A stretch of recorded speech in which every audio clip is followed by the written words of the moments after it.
Godmorgen, Esben. Godmorgen. Ny dag begyndt.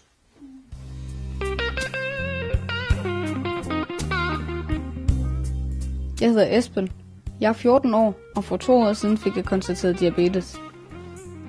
Hver morgen skal jeg måle mit blodsukker, inden jeg spiser. Det gør jeg med en fingerprikker. Det her er altså pumpen, som sender insulin ind i min krop. Og det her er den fjernbetjening, som fortæller pumpen, hvor meget insulin jeg skal have.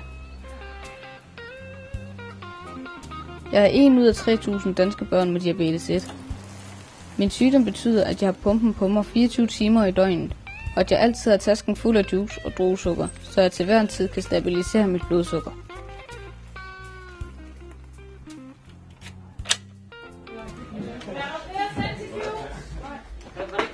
Jeg følger normalt med i undervisningen, men hver anden time skal jeg teste mit blodsukker med fingerprikkeren. Det er mine skolekammerater vant til, og de lægger ikke rigtig mærke til det længere. Jeg ved, hvad det er, jeg gør. Så tager en streg hjemme her. Har bøger og hæfter det væk, og så er det spisetid. Mine forældre bager altid selv, for det er meget vigtigt, at jeg ved nøjagtigt, hvor mange kulhydrater min mad indeholder. Insulinen skal nemlig kompensere for indtaget. Kød og grøntsager skal ikke registreres, men brød og frugt må jeg altid huske at taste ind. Jeg tror, at den får militærregler. Jeg kan putte den ind i retten. Jeg har heldigvis fået pumpe, så jeg behøver ikke at stikke mig hver gang jeg får kulhydrater. Så nu er jeg fri for at gå ud på toilettet eller sidde og trække op i trøjen, når jeg får insulin. Det er befriende og gør min sygdom mindre synlig.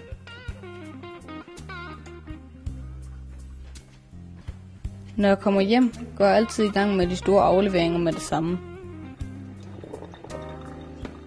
Hvor tror du foregår det? På grund af sygdommen kan jeg nemlig hurtigt blive træt og ukoncentreret, og det må helst ikke gå ud over skolen. Nemlig! Så er der en godt spil, det der, Mads Rik. Jeg går meget op i fodbold og træner selv 2 gange om ugen. Det er jeg rigtig glad for, selvom jeg af og til bliver nødt til at løbe ud og drikke en juice, når jeg kan mærke, at mit blodsukker bliver for lavt. Det kan godt være lidt irriterende, hvis det er midt under en kamp. Til gengæld behøver jeg ikke at have pumpen på mig, når jeg træner, for jeg forbrænder så meget, når jeg er aktiv, at det nærmest udligner pumpens funktion. Min er faktisk forholdsvis meget i bananer. Mine forældre er glade for madlavning og finder tit på nye retter. Det er 20 kulhydrater per 100. Jeg skal indtage præcis den mængde kulhydrater, jeg har tastet ind, for ellers kan det gå galt. Hvis mit blodsukker bliver for lavt, kan jeg risikere at besvime eller måske endda blive hjerneskadet. Hvis det bliver for højt, kan jeg få en livsfarlig syreforgiftning. Det har jeg prøvet 1 gang, og der måtte jeg indlægges. Så i dag er jeg meget opmærksom på signalerne. Lidt mindre portion, den her. Var det for meget sidst, vi fik det? Ruller er jo fuldstændig, Esben. Væk. Det værste ved min sygdom er nok, at jeg er bundet til pumpen døgnet rundt.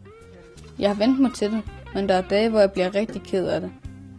Jeg kan aldrig blive rask, og man ved ikke, hvorfor sygdommen kommer. Der er ingen andre i min familie, der har den.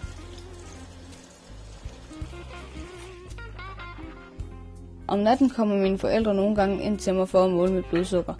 Det er især, hvis der er blevet ændret på pumpens indstillinger, når vi har været til kontrolbesøg på ambulatoriet. Men i nat tror jeg kan sove almindeligt. Og i morgen er det forfra.